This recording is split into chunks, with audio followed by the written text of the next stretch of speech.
Ok, vamos lá. A gente começou na última aula a falar sobre a mitzvah do Shema.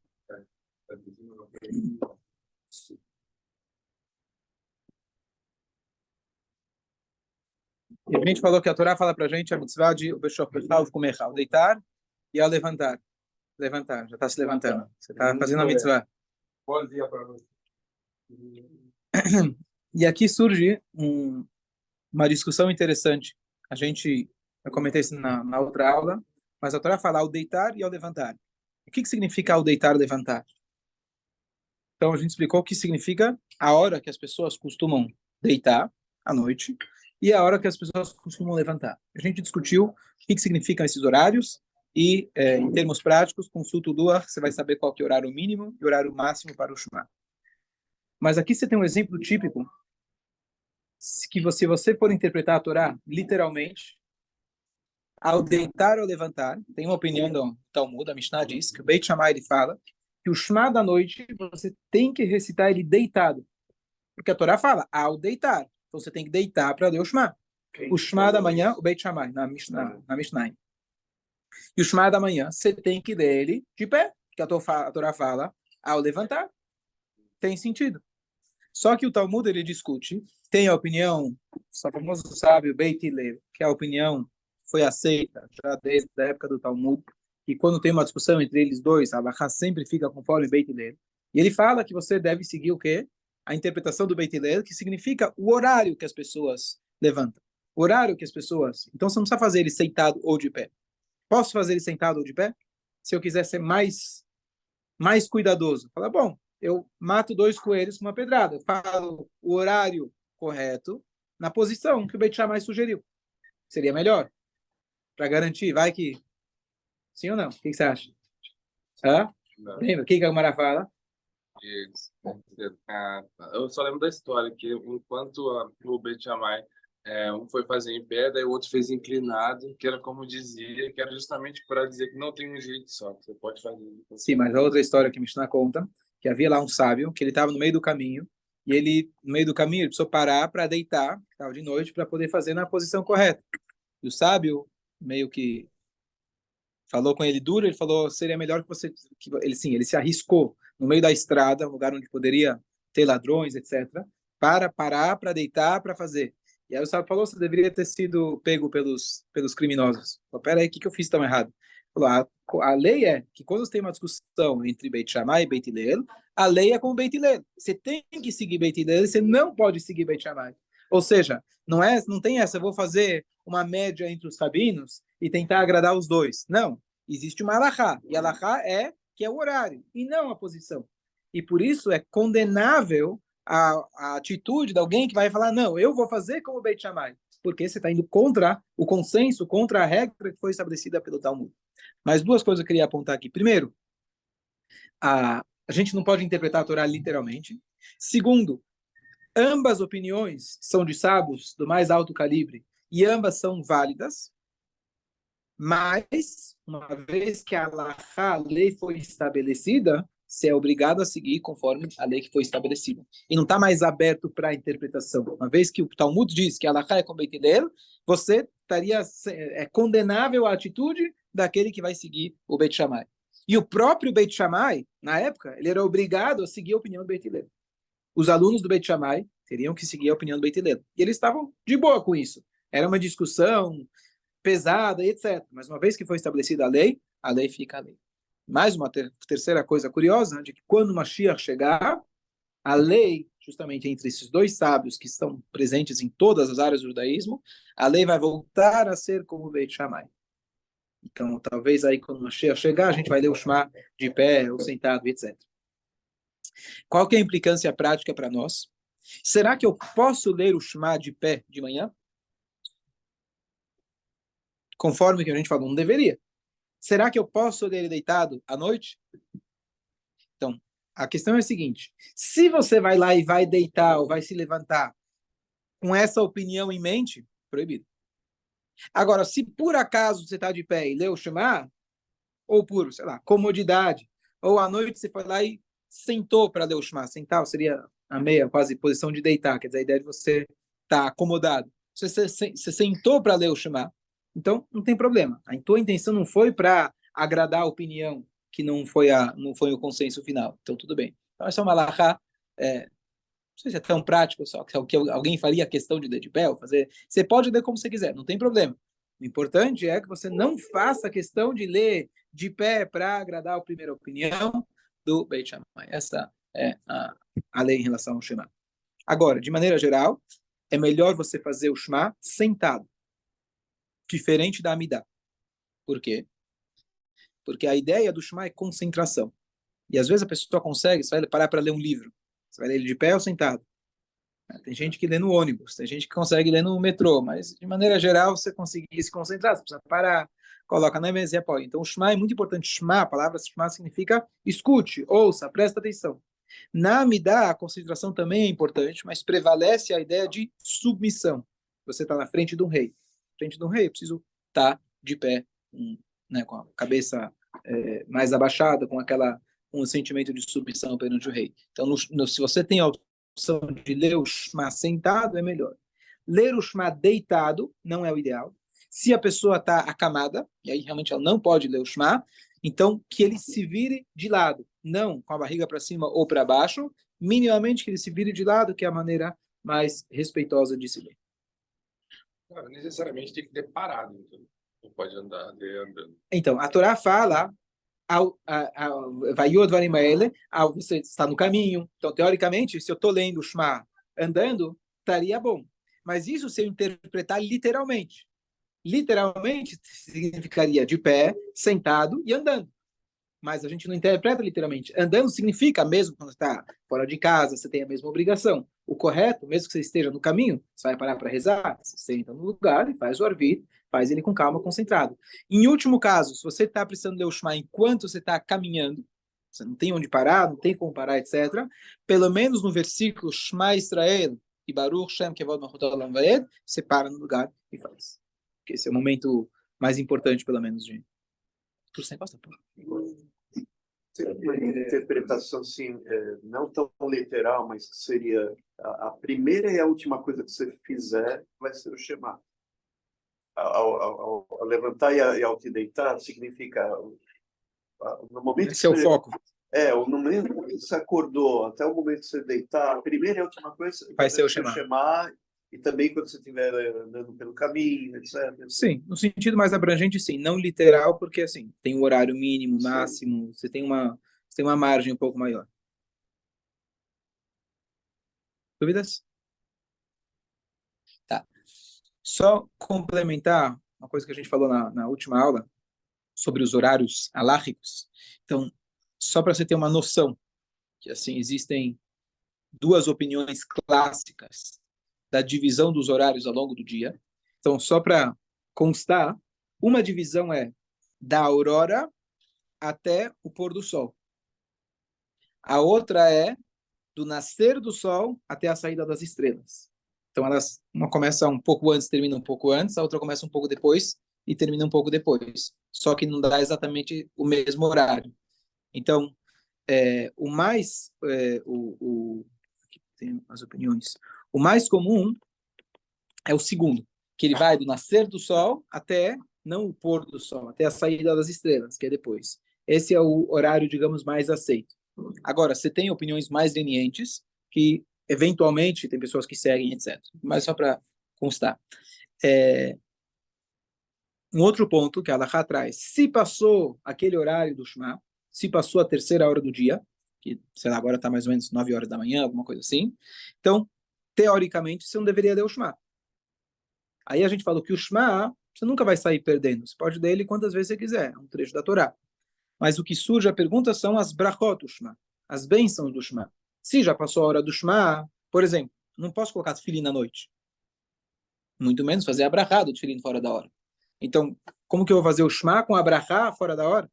Então, tem opiniões diversas. Qual que seria um último horário para se ler o Shema com as brachot? Então, tem opiniões que falam que é a quarta hora, tem opiniões que falam que é a metade do dia, e tem até uma opinião mais leniente que tipo, a pessoa, em último caso, realmente não conseguir fazer por motivo de força maior, o dia inteiro. Então, sugiro que não aconteça nunca, enquanto tiver luz. Se você não, então, a pessoa me pergunta, o que eu pessoalmente oriento, tem opiniões divergentes, mas se a pessoa não rezou shacharit, e realmente por força maior, eu dei o exemplo, a pessoa foi fazer um exame pela manhã, que precisava ser logo cedo, e terminou tarde, não teve um momento sequer para ele poder rezar lá nesse meio tempo.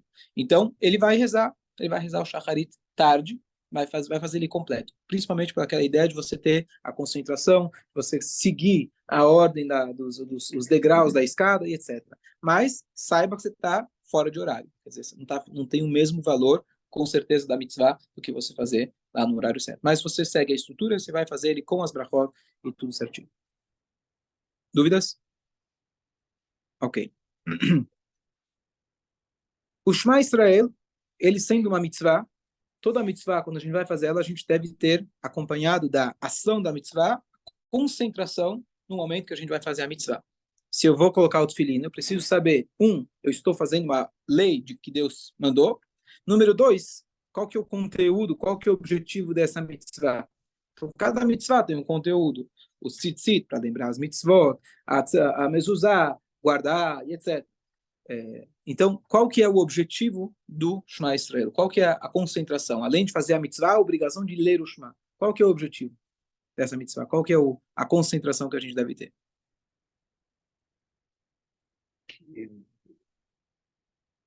Que Deus é o único. Perfeito. Aceitar o jugo. Que é o... Perfeito. É saber aceitar o jugo das mitzvot. Então, dentro do Shema, tem muita coisa que aparece. Aparece o Tefilin, aparece Mezuzah, a gente vai ler o Tzitzit, a saída do Egito, o cuidado com as mitzvot. Se você cuidar, você vai ganhar. Tem muita coisa lá. Mas qual que é o núcleo? Qual que é mais importante? O mais importante é receber sobre si o jugo divino. Essa é a linguagem. Kabbalat ol malchut shamayim. Na declaração, que eu vou dizer que Deus é um. Qual que é a ideia de dizer que Deus é um? Ele é o único eixo da minha vida. Ele é o único que controla tudo. Tudo depende dele. E eu, então, estou me conectando com ele através de receber, aceitar sobre mim as ordens dele, aceitar sobre mim que ele é o soberano. Esse é o foco principal do Shema Israel. Então, quando eu vou começar o Shema Israel, eu preciso lembrar de Kabel ol malchut shamayim, receber o jugo divino. E está disposto a entregar a vida. Aí, como consequência, aí a gente vai ver, a gente vai ler. Ame a Deus com todo o seu coração, com toda a sua alma, quer dizer, até mesmo que eu precise entregar minha alma, certo? Mas isso já é uma extensão do título. O título é lembrar que eu estou recebendo sobre mim o Malchut Shamayim. E aí vem a coisa curiosa, quando Deus nos livre, mas as pessoas, ao longo da nossa história, se entregavam à vida pelo judaísmo, para não fazer idolatria, para não abrir mão da nossa religião, etc., eles se jogavam na fogueira, gritando a frase máxima. E como a gente ouve os relatos, pelo menos, Deus nos livre dos campos, etc., a pessoa ali falava, recitava o Shema Israel, que essa é a declaração máxima de conexão e de submissão para Hashem.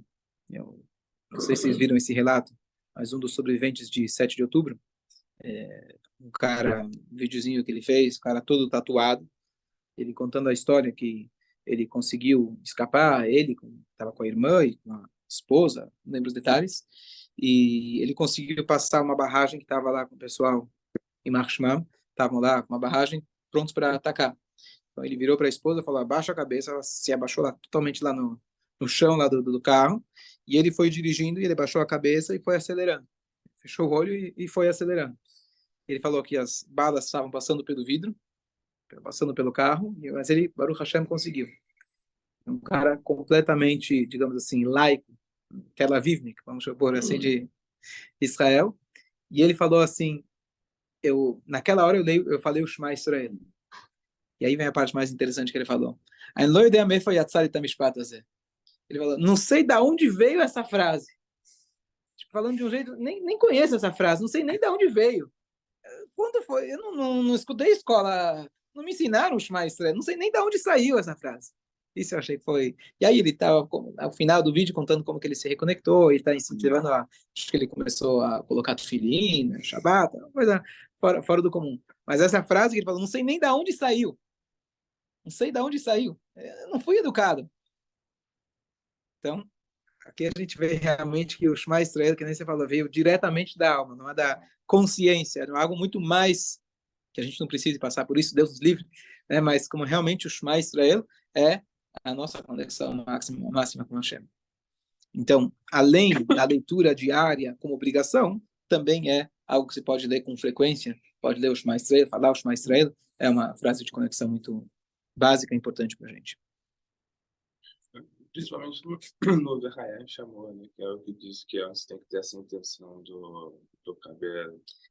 Sim, então, aí já entrando nos detalhes, tem uma diferença entre a primeiro parágrafo do Shema com o segundo. Se você for ler, eles são parecidos. Tanto é que a gente fala, por exemplo, do Tfilin, Kshatam deot aliadecha, depois a gente fala no plural, Kshatem otam deot aliadchem, Uchtavtam amzot beitecha, Uchtavtam amzot beitecha. Tem muita coisa parecida. E está falando sobre o serviço de Deus. Só que a primeira parte é com amor. O foco é em amor. Ve'ahavta et Hashem Elokecha. Ame Deus. Então, o foco agora dessa primeira parágrafo é pensar na nossa conexão via amor. A segunda que aparece, Ve'ayim Shamot Ishmeu. Peraí, presta atenção. Se você escutar o que Deus falou, muito bem. E se não, inclusive os faradim que leem em voz alta, tem uma parte que eles falam em voz baixa.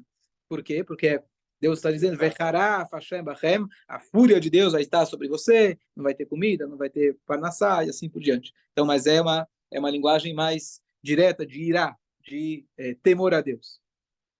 E a terceira parte, na verdade, ela foi acoplada ao Shema Israel, e tanto é que na mezuzá, que a gente tem o Shema, vai até Al-Haaretz, só os 2 primeiros parágrafos. O terceiro, ele foi acoplado, digamos assim, ao Shema Israel, já faz parte agora do próprio Shema Israel, mas um dos motivos que primeiro a gente fala do tzitzit, mas mesmo à noite que não tem a lei, a obrigação do tzitzit, a gente lê porque lá lembra a saída do Egito.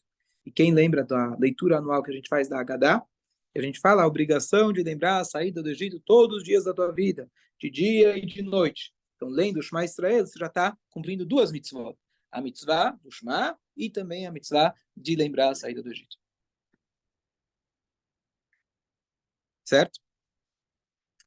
Pessoa que não está com talit e tefilin, tem valor o Shema que ela faz? Então, todo Shema tem valor, sim, certo? Você vai ler à noite, você não vai ler, não vai estar com o tefilin, não pode colocar tefilin à noite. Mas está escrito que aquele que lê o Shema sem o tefilin é como se fosse que ele está fazendo uma falsa testemunha. Né? O médico que fala fumando para o paciente, não fume. Então você está falando, coloque o tefilin todos os dias. Né? No microfone no Shabat, respeite o Shabat. Né? Então, essa é a ideia de você fazer uma falsa testemunha. Porém, se você está lendo o Shema com aquelas condições que a gente falou, estou lendo o Shema para não perder o horário, estou lendo o Shema para poder comer alguma coisa, mas eu vou depois ler o Shema com o tefilin, etc., então tá tudo certo, não tem problema.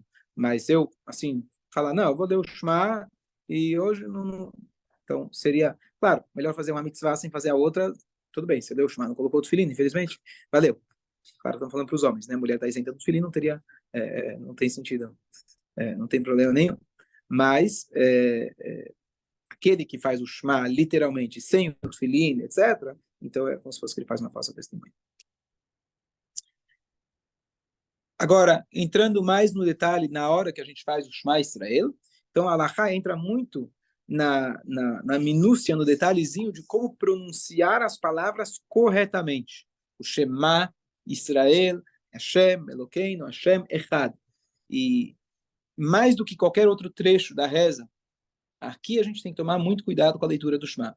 A Amidah, por exemplo, que é a parte mais importante como reza, o mais importante é a Kavaná, a intenção. Precisa falar as palavras? Precisa. Mas não tem um cuidado tão grande de você, cada letrinha, cada vogal se pronunciar da maneira correta. O Shema, que o importante é a leitura do Shema, então você tem que realmente tomar o cuidado. E presta o Sidur.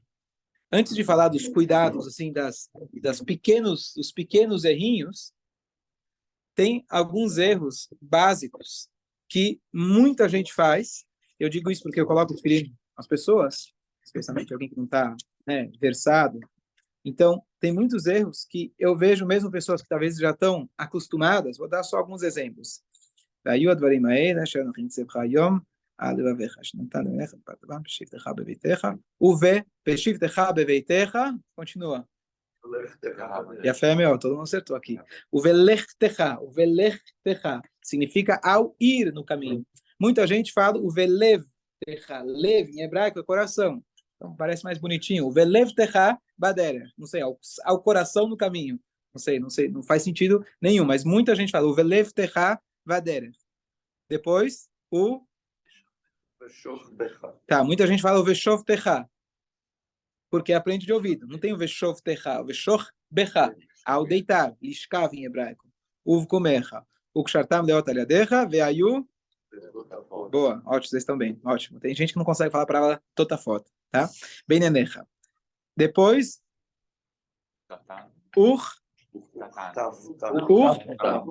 tav, certo? Então, a gente, alguns falam tav-tam, tatam, tav-tam. Então, al mezuzot beitecha ou visharecha. Então, fazer aqui um parênteses, uma propaganda boa. Tem um site que, Baruch Hashem, eu desenvolvi aqui, quem não conhece ainda, barmitzvaonline.com.br. Por enquanto, a gente está fazendo para o Bar Mitzvah, mas depois, se Deus quiser, vai ter aprendaarezar.com.br.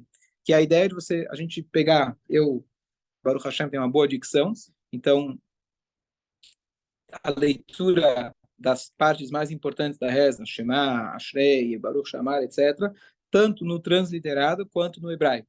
Se a pessoa ainda não lê hebraico, então eu vou lendo cada palavra e a pessoa vai aprendendo a repetir. É essencial. Agora há pouco a gente gravou do Kadish. Infelizmente as pessoas às vezes só vêm para, no momento que ele precisa fazer o Kadish, a pessoa não sabe pronunciar corretamente. Mesmo com a transliteração, nunca é perfeito e é difícil de dar aquela transliteração porque não é o idioma original. Então, por carê, tem um monte. Se for ler o que está escrito, o que muitos falam e não é por falta de eu corrigir, eu corrijo, mas o vício às vezes é mais forte. Então, quem quiser, quem precisar, inclusive souber de alguma criança que precisa, que não está em escola judaica, etc., mesmo que esteja, precisa dessas aulas, muito prazer, a gente tem um projeto para isso. Então, se você for ler Alahá, não vou falar agora, mas Alahá começa... Esses são os erros assim, de leitura completa. O que Alahá descreve, nem isso. Alahá fala sobre você juntar, por exemplo, duas letras.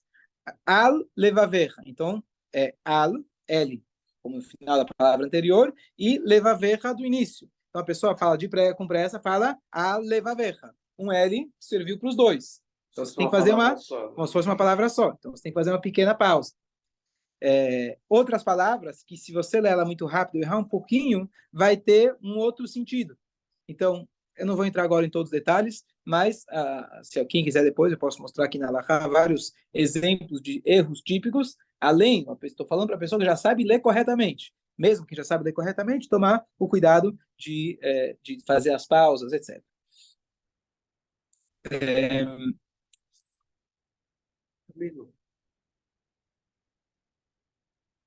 Deixa eu só concluir. Quando a gente vai fazer o Shema, então Shema Israel, escute Israel, escute o povo judeu, presta atenção. Hashem Elokeinu, Deus, ele é nosso Deus. Posso me prolongar porque a gente fala Deus é nosso Deus, não fala Deus é um diretamente, mas a ideia é que Deus, o grande, o eterno, ele toma conta dos pequenos detalhes, ele está aqui comigo, isso que é a ideia do Shema, ele está aqui, Elokeinu, ele é o meu Deus, Hashem Echad. O que quer dizer Echad? A palavra Echad é o acrônimo de 3 letras. Echad, Aleph é 1, Het equivale a 8, que equivale a 7 céus e a terra. Hashem dividiu, existem 7 esferas, 7 céus, então, e Dalet são os 4 pontos cardeais. E a ideia, quando a gente fala Echad, lembrar que Deus está em todo lugar e Echad, ele é um. Essa é a meditação do Shema. Fala.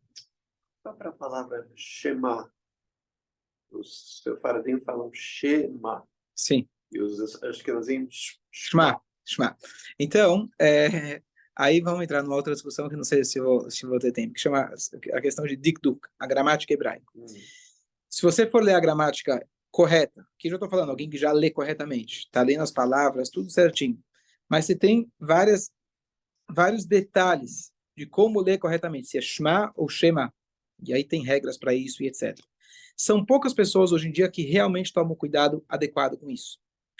E o que eu já li a respeito é que, às vezes, a pessoa vai focar tanto no detalhe do detalhe, a pessoa acaba esquecendo o objetivo principal, que é a reza. Então, uma vez que o básico você já cobre, está lendo corretamente as palavras, etc., com a pausa, passou da média. Se você quer se aprimorar, ótimo, tem muito que se aprimorar, e aí entra muitas diferenças entre Ashkenazi e Sefaradi. Os Faradi têm aquele sotaque do Shema, para fazer a diferença entre o Ain com o Aleph, por exemplo. E aí você vai entrar em outra questão, e tem quem tá já na pós-graduação é bem-vindo a fazer esse curso para realmente fazer corretamente com todos os mínimos detalhes. Quem faz a leitura na Torá, que é a mesma ideia do Shema, quer dizer, é uma mitzvah, está fazendo para todo mundo, tem a obrigação de ler na Torá, etc., tem certos cuidados que ele tem que realmente tomar, mais do que a Tefilá. Como eu falei, a Tefilá, a ideia é a concentração. A leitura do Shema, a leitura da Torá, tem que se tomar mais cuidado. Então, quem faz a leitura da Torá tem que saber esses detalhes. Qual que é a sílaba tônica, quais sílabas são mudas, quais são meio mudas, quais são pronunciadas com força, com menos força, e aí é para pós-graduados. Sem letrinha, né? Hã? Sem E as sem pontinho. pontinhas. Lá é sem pontinho e sem as notas musicais. É. Aí você já está doutorado, pós-doutorado. É de Harvard. Ok, bom dia a todos. Obrigado. Bom dia, mãe. Bom dia a todos. Bom dia, Israel, senhora Farash, bom dia.